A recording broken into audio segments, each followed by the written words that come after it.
Hello guys, welcome to my channel. आज का हमारा टॉपिक है paper chromatography. Aim separation of amino acid component by the use of paper chromatography. इसमें हम amino acid को separate करेंगे by the use of paper chromatography का use करके। Principle, it is an example of planar chromatography. ये एक planar chromatography का example है। इसमें क्या होता है, जो सेपरेशन होता है अमाइनो एसिड का, वो on the basis of affinity होता है टुवर्ड्स स्टेशनरी फेज और मोबाइल फेज।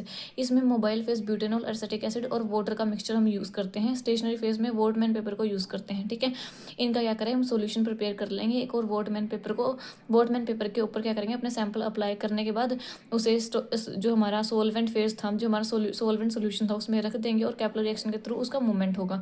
ठीक है, इसका पूरा प्रोसीजर मैं आपको डिटेल में बताऊंगी। मैं आपको जस्ट अभी प्रिंसिपल बता रही हूँ। ठीक है, और जो हमारा रिजल्ट है उससे वो हमें निन हाइड्रोजन स्प्रे करके हमें मिल जाएगा। ठीक है, निन हाइड्रोजन स्प्रे करेंगे तो हमें कलर्स मिल जाएंगे और वहाँ से हम RF वैल्यू कैलकुलेट कर सकते हैं इसलिए। ठीक है, तो ये इसका प्रिंसिपल हो गया। मटेरियल क्या क्या चाहिए होते हैं हमें इसके लिए? बीकर चाहिए, निन हाइड्रोजन स्प्रे चाहिए, सोलवेंट सोल्यूशन चाहिए, कैपिलरी ट्यूब चाहिए, measuring cylinder, Whatman paper, test tube holder etcetera. Then solvent solution बनाने के लिए क्या क्या चाहिए? ब्यूटेनॉल चाहिए, एसिटिक एसिड चाहिए और वाटर चाहिए। इन्हें एक डिजायर्ड रेशियो में हमें लेना है। देन स्टेशनरी फेज में हम वोटमैन पेपर का यूज़ करेंगे। सैंपल कुछ भी हो सकता है, कोई भी अमाइनो एसिड सैंपल हम ले सकते हैं यहाँ पे। ठीक है, देन इसका procedure, prepare a solvent solution which like a mobile phase which act as a mobile phase containing butanol, acetic acid and water in a proper ratio।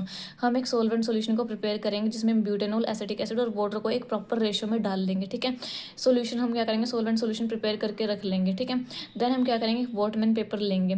वॉटमैन paper लेने के बाद उस पर 2 सेंटीमीटर पे एक लाइन ड्रॉ करेंगे। ठीक है, जिसे हम बेस लाइन बोल लेंगे।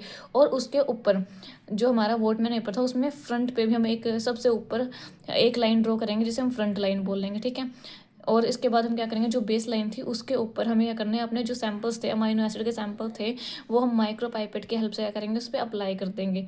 सैंपल को ड्राई करने के बाद हम क्या करेंगे, जो हमारा सॉल्वेंट सॉल्यूशन था ना, उसके अंदर हम क्या करेंगे, अपना जो वोटमैन पेपर है उसे खड़ा कर देंगे। ठीक है, उसे होल्ड करेंगे, उसे किसी चीज़ से ऊपर होल्ड करके रखना है ताकि वो पूरा डिप ना हो। और हमें ये भी ध्यान रखना है कि जो हमने लाइन लगाई है वो सोल्यूशन उससे नीचे ही रहना चाहिए, वो लाइन के ऊपर नहीं आना चाहिए सोल्यूशन।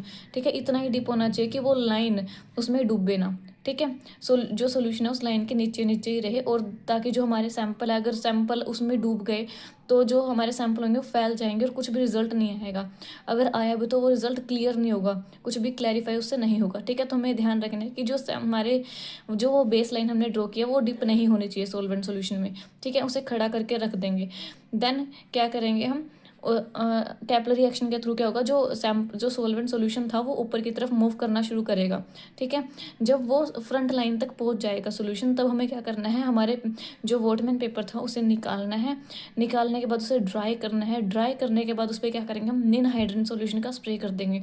निन हाइड्रोजन सोल्यूशन हम मेनली फ्रेशली प्रिपेयर्ड यूज़ करते हैं। ठीक है, स्प्रे करने के बाद हम उसे फिर से ड्राई करेंगे। ड्राई करने के बाद क्या होगा, हमें कलर्स अपीयर होना शुरू हो जाएंगे।